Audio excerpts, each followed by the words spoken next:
Who gives you free 5-star ratings and automatic tipping? These guys. That's who.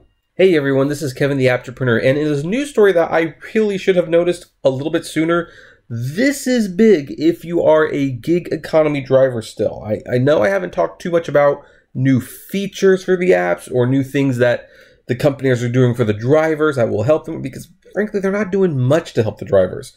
Uber did Uber Pro, which was like, okay, that's kind of a nice idea. I'll give them a little bit of credit on that for, baby steps.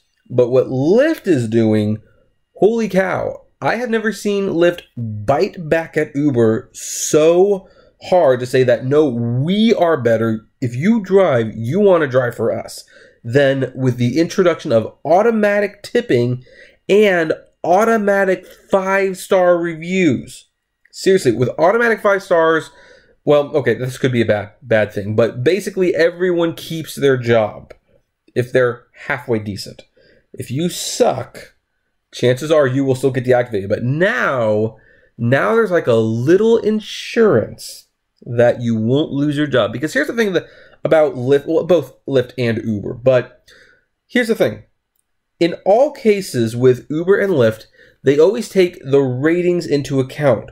But not everybody rates you. In fact, less than 10% of people, I would say, actually give you a rating. Now, with Uber, they give you 500 ratings, an average of 500 ratings to get from. That's not bad. In some areas, they give you 100, but most areas, it's 500.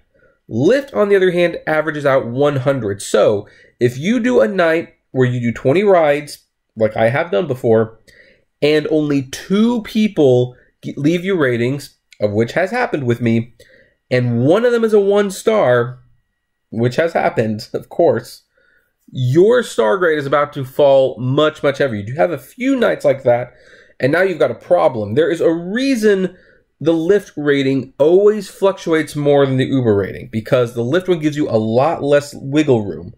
And for all the people who don't leave you star grades, they are hurting you until now, because now if they don't leave a star grade after a certain amount of time, Lyft will consider it an automatic 5-star rating.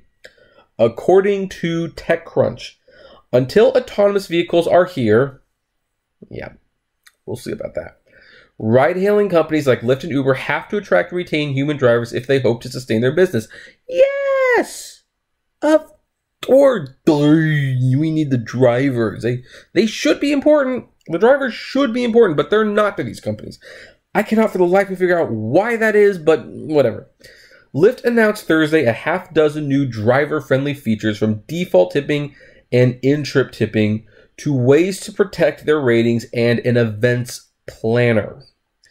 Lyft also committed to rolling out at least one new feature or enhancement from its driver community each month. Again, big step. That is a big middle finger. Big middle finger. That's just a rock and roll symbol, right? Yeah, but anyway, the big middle finger to Uber. Lyft, read that part already. All these new features came out of Lyft's Driver Advisory Council, which was formed in 2016. Interesting. I was not aware they had it. Lyft has allowed tipping through its ride-hailing apps for years. It's a feature that has helped Lyft drivers earn $1 billion in tips, according to Lyft. Now it's expanding tipping to help boost earnings. Beginning next month, Lyft will add a default tipping options and in-ride tipping for select riders. There will be a broader rollout after the new year. If riders select default tipping in the app settings, Lyft will automatically apply their preset tip percentage to the driver's earnings when they don't proactively rate a trip and add a tip themselves. That's nice, especially since, read that carefully, it's not a set tip amount, which could be a problem for drivers, because you don't want the default tip to be $2 when the rides could potentially be like an hour long. No, it's a certain percentage, and it's a default. And if people typically would tip that anyway, but they just find themselves not forgetting to do so a lot of the time, they just put the settings and you will get that tip automatically. I like that. I like that at all. Heck, there's not even any waiting to find out if you got your tips. You will see it right away. Meanwhile, the in-ride tipping option allows riders to give a tip during their ride. These days, the ride has to end before a rider can issue a tip. Lyft found that riders opened the app during 53% of the trips, a data point that suggests an in-ride tipping option might boost earning for drivers, which is nice. Remember, when Uber announced that they were doing something, they were saying, hey, you can rate people mid-trip, which was always like, well, why would you do that unless there was something going on? Like, you know, that was just going to, in my opinion, increase negative reviews, because people are just like that. They will automatically give you the negative reviews, especially if you're talking and they don't like what you're saying for whatever reason. They'll give you a nasty review. But maybe they don't like what you're saying, they get out of the car and they meet their friends, and then you know what, it's all water under the bridge by the time they call the next Uber. Well, guess what? That new thing, that was a way to punish drivers. Lyft, on the other hand, they do a new feature and they're like, hey, if people open the app in the middle of the ride, maybe they should just give a tip then. They already like you, right? I like that thinking. I really like that thinking. Lyft is also going to start dropping the single lowest rating for every driver, exclude low ratings for the stuff like heavy traffic outside of their control, and default to a 5-star rating if riders don't rate their drivers. This is the big one. The single lowest rating will be dropped every 100 rides the driver completes. Now, I'm not sure exactly what's being said there because, yeah, all the star grades restart after 100. So, like, if you had 4 stars and then you get a 5-star, then the 4-star gets removed and the 5-star replaces it. That raises the star rating. But say you have like a 3-star and then someone leaves you a 1-star and that 1-star replaces a 3, then your grade goes down.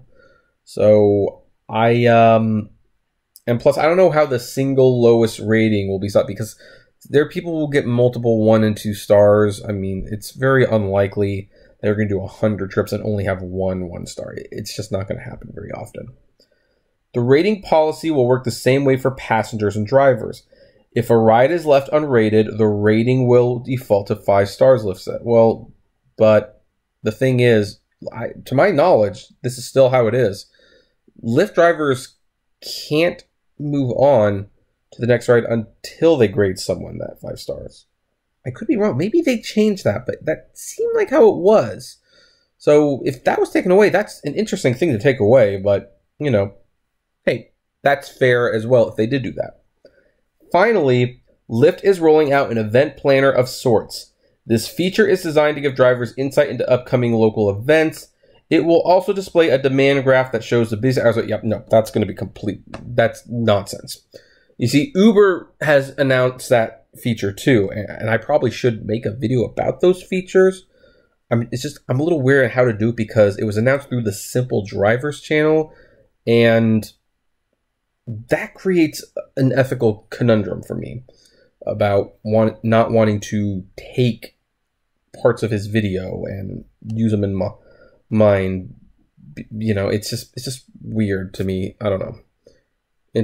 Which is kind of interesting when you see Monday's video. But anyway, so the problem with those things that I have is that they're not really there for the drivers. They're there for Uber and for Lyft. Because what they do is they figure out how many people are driving, and they say to some drivers, there's an Ariana Grande concert over here. Then they tell a certain other amount of drivers, there is a Disneyland event over here. Then they tell a certain percentage of drivers, there is a celebration thing at the Huntington Beach. And then they tell another, and you see how it works. And what they're doing is they're trying to spread the drivers out, get those drivers to go to those locations because they want to avoid surge and prime time. That's what they want to avoid. But it's never going to be completely honest with you about, because the thing is, if they really wanted to help the drivers, they would just let the surge and prime time happen. But that's more about controlling the surge than helping out the drivers. But, you know, whatever. So anyway, let's go back to the top here because I like, oh, great. So let's look at that picture. So yeah.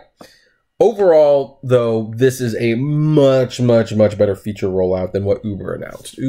Now, will Uber join this? Probably. Because you know what? Uber might be offering an extra 6% if you drive so many hours a week.